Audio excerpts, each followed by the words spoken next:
Welcome to the Silver Screen Guide podcast. Join Corbin and Alan, along with guest hosts, as they bring their love for the cinema to discuss films from every genre and decade. Learn about the history of the film, little-known facts, and insightful explorations while they enjoy discussing your favorite film. The curtain is rising and your podcast is starting, so sit back, relax, and enjoy your guide to the silver screen. Welcome back, listeners, to the second installment in my Matrix movie review series leading up to the brand new Matrix Resurrections. Today I am reviewing The Matrix Reloaded. This is your host, Corbin.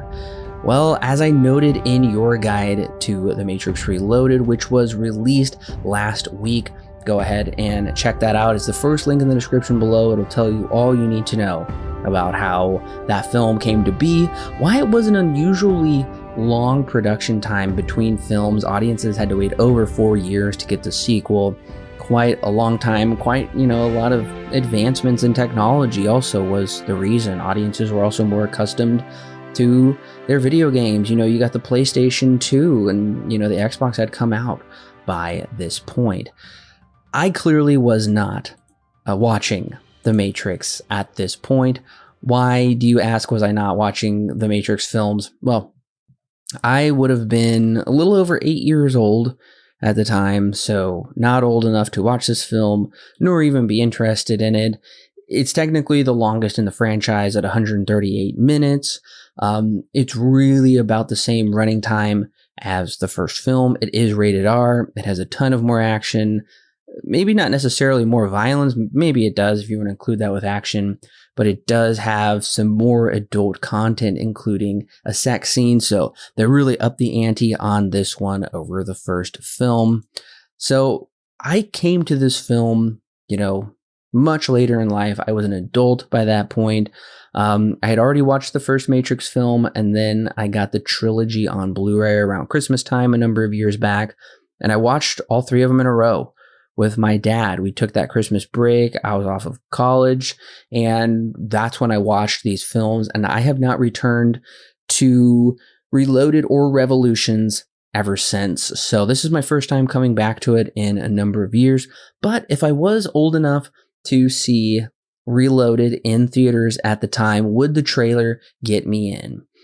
The trailer says we're bigger, we're badder, blatantly so. I'm in. It shows off way too much action, once again, just like the first trailer did. But I would be excited to go see it, especially since I thought the first film was great. Very excited to see what they could do with the next one, especially since, I would be 4 years older at the time. So yeah, I would be more mature. I'd be ready to maybe dig into the philosophical stuff a lot more. The trailer doesn't really focus too much on what the story will be. It somewhat talks about it. The trailer music is pretty bad, though, pretty much of its era.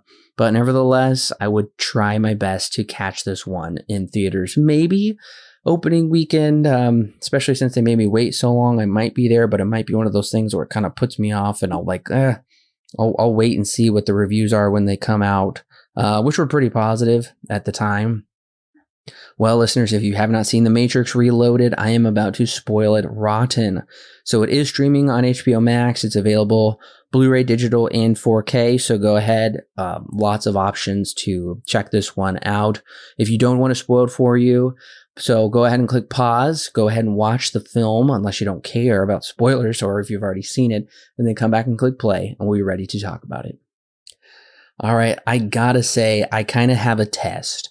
When it's about an action movie, whether it's a trailer, a scene in a movie, if it gives me chills, then I know they're doing something right. Good chills, not, bad chills, not cringe chills, anything like that. The opening of this action gives me chills. It's very interesting. It's Trinity. We really have no idea what's going on. It seems kind of choppy, but that's because it's a vision. Neo has the sight now. He has a vision of Trinity's supposedly death. She is shot. She's seemingly falling to her death. And this is interesting because this is actually the opposite of the end of the last movie, where Trinity seems to know that Neo might die, and we kind of have this reverse Sleeping Beauty. She gives him the kiss that kind of somewhat resurrects him, brings him back to life. So already right off the bat, I'm intrigued to see where they're going to go. Clearly, Neo and Trinity have fallen in love. They're much more of an item. And the one big thing that this movie does right is that it opens up the world more, particularly the real world. We come to find out Morpheus isn't in charge. We get to see Zion. It isn't this glorious heavenly kingdom city like it's depicted in the Bible. It is this underground world. It's vast, it's sprawling. I really like the design of Zion, actually. It's interesting because the human world, while still technologically advanced, it's supposed to be like the year 2200, something like that. It seems to have reverted to more of this kind of primitive tribal mindset, and that's going to be a problem we'll talk about here in a minute. But, the world building is good in this one. You come to find out the Oracle is actually a program from the machine world. That was a big surprising moment I had completely forgotten about. And of course, tapping into like this biblical Armageddon, this final war, that is also talked about here in this movie. So within the first act, they're doing a good job of building up this world, exploring a different side of it more that we just really didn't see, heavily contrasted between the real world and the Matrix world. And all around, the action in this film is superbly choreographed. It is very exciting. Oftentimes, this action is just awesome to behold. Until it goes on for too long, but I'm about to get to that. But Keanu does a lot more in this one than he did last time. Last time he had just undergone some surgery, so he was limited with his movements, but he really does a lot more. Hugo Weaving brings it as well. Get to see Morpheus do some more fighting. So everybody's, as far as the action goes, is given a lot more to do. Now, some of my biggest disappointments with this film is some of these action scenes are ridiculously long. In fact, that's actually some bad stuff, but I'll get to that here in just a second. I think one of the probably most memorable things people think of when they see this movie is the Agent Smith fight. It's called the Brawny Brawl, something like that, some kind of weird name like that, where it's Neo fighting like a couple hundred Agent Smiths. It is cool, but after a certain point, it gets to be ridiculous. I clocked it at 10 minutes.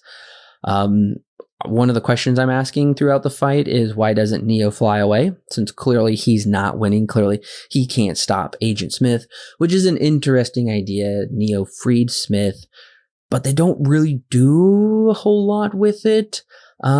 Seems to be setting up more so for the third film. After a while, it becomes purely CGI, which is something that I talked about in your guide to The Matrix Reloaded. Of course, the fight ends by Neo flying away. He can't defeat him, so it kind of all feels for naught. It really just feels like they're just, flexing their, technical prowess at this point, kind of opening audiences up to what this stuff could be like coming to their, home entertainment consoles, or what films could do. I mean, I don't find it very appealing. It's literally like watching a video game. It's much, much better to watch the real people do it. One of the other things is the internal politics in the real world aren't all that appealing. It's few and far between, talking about, Commander Locke and this council and how they're all worried about the machines or tunneling to Zion, and only the one can stop them, and the counselor believes in it. There's no real sense of urgency to this, especially when action scenes go on forever and a day. It seems like they just have all the time in the world to fight and run around and question people. And the internal politics are honestly kind of a drag. I'd rather go watch the internal politics of the Phantom Menace, for Pete's sake. This stuff takes so much of a back seat, whereas they really kind of set Zion up as more of a, primary within the first act. It's confusing to see it, disappear and just pretty much fall off the map throughout the second and third act. Some of the ideas, like the Merovingian, I've seen this better done in future sci-fi films like Tron Legacy, which I just recently reviewed. That link is below to my review. It's done better in that film.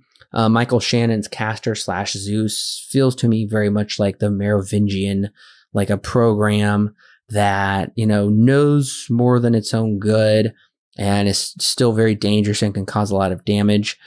The Merovingian's henchmen are weird, but they're kind of cool. Merovingian himself doesn't serve a whole big purpose except that he has locked up the Keymaster. After a certain point, you feel like you're trapped in a Kingdom Hearts video game.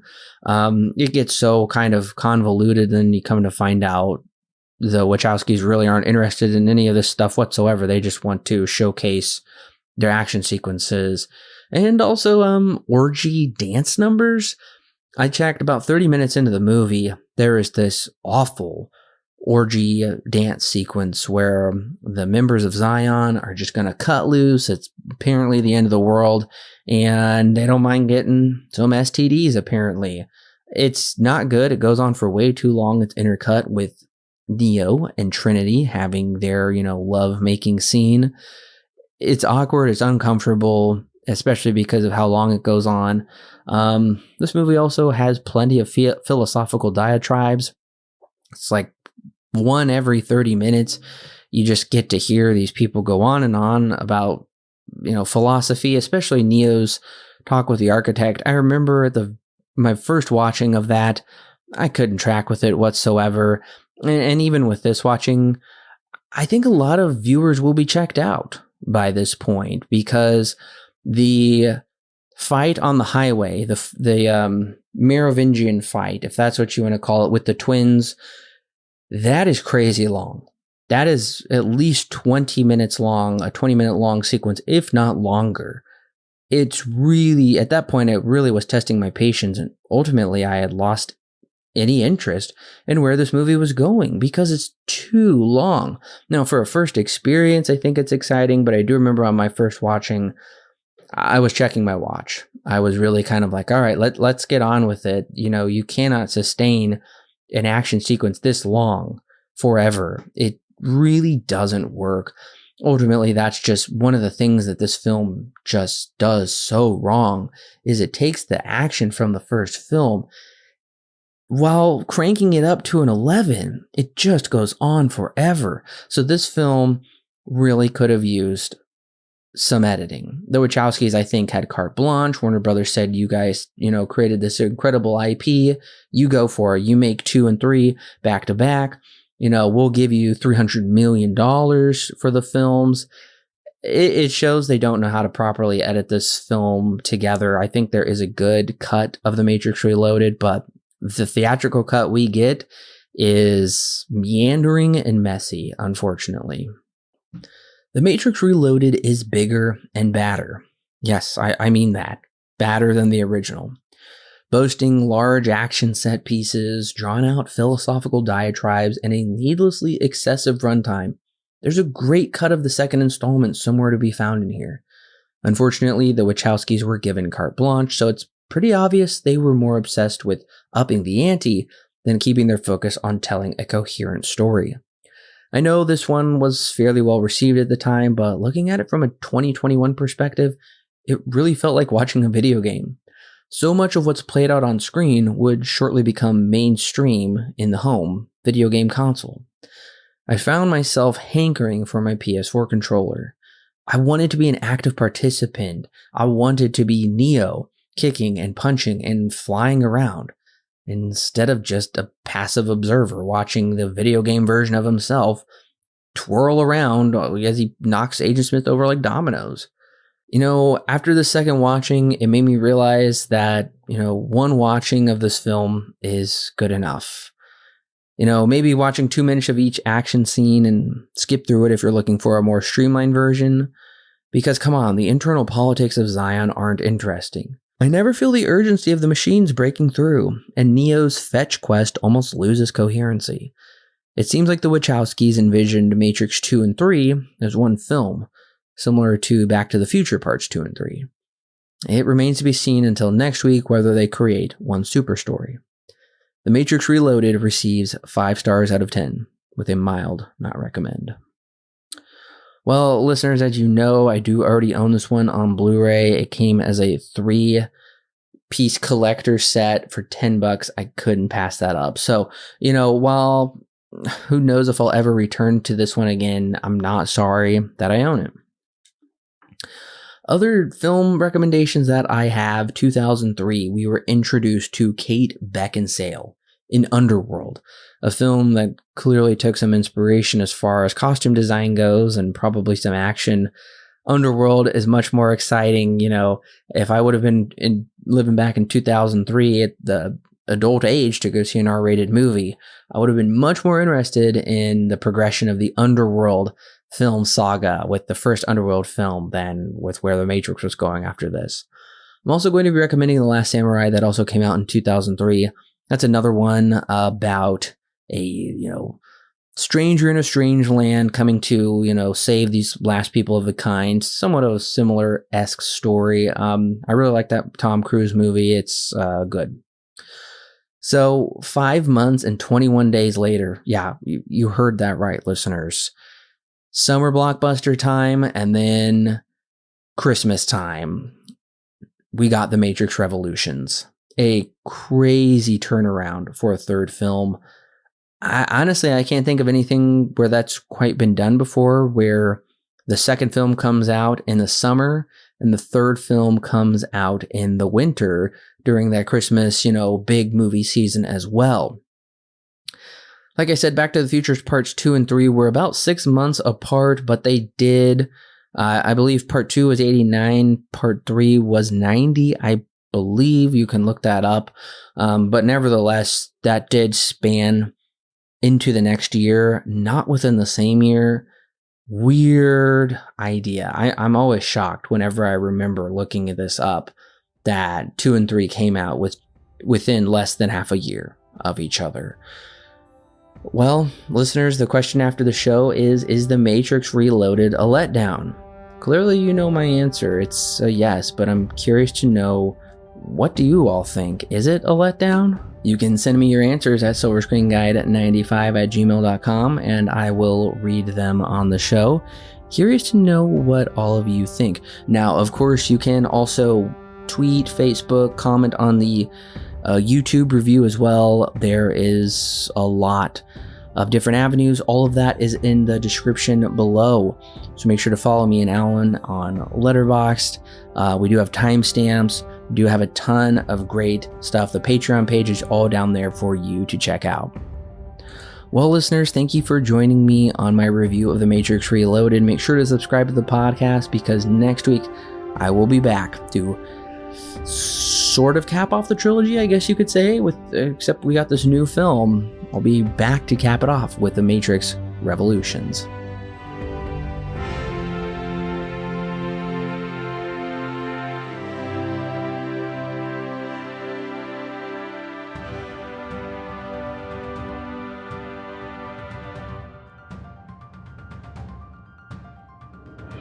Hey listeners, it's Corbin. Don't forget to check out the exciting links in the description below that will connect you with more great movie reviews for your listening pleasure, and our YouTube, Facebook, and Twitter page, and of course our official website where you can read great articles and sign up for our free weekly newsletter. Also, if you want exclusive bonus content such as extra movie reviews, movie commentaries, and our thoughts on the latest movie news and trailers, plus more, then check out our Patreon page. It's a great way to help keep this show free, and it gives you great content that's yours to keep. All of that and more is found in the description below. Don't forget to subscribe whether you're on YouTube, Apple, Google, or Stitcher, or your favorite podcast service. And while you're at it, please leave us a 5-star review so other movie lovers can more easily find our podcast. We love talking about movies, and we love talking about them with you. So don't forget to share with your friends and family, and we'll see you next week, listeners.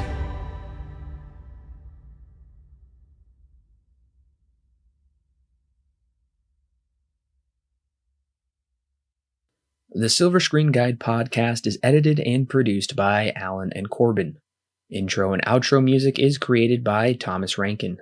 The thoughts and opinions herein expressed are those of the individual and do not necessarily represent those held by Silver Screen Guide. Silver Screen Guide is not affiliated with any company or individual involved with the creation of this movie or TV show. No portion of the podcast may be used without express written permission from Silver Screen Guide.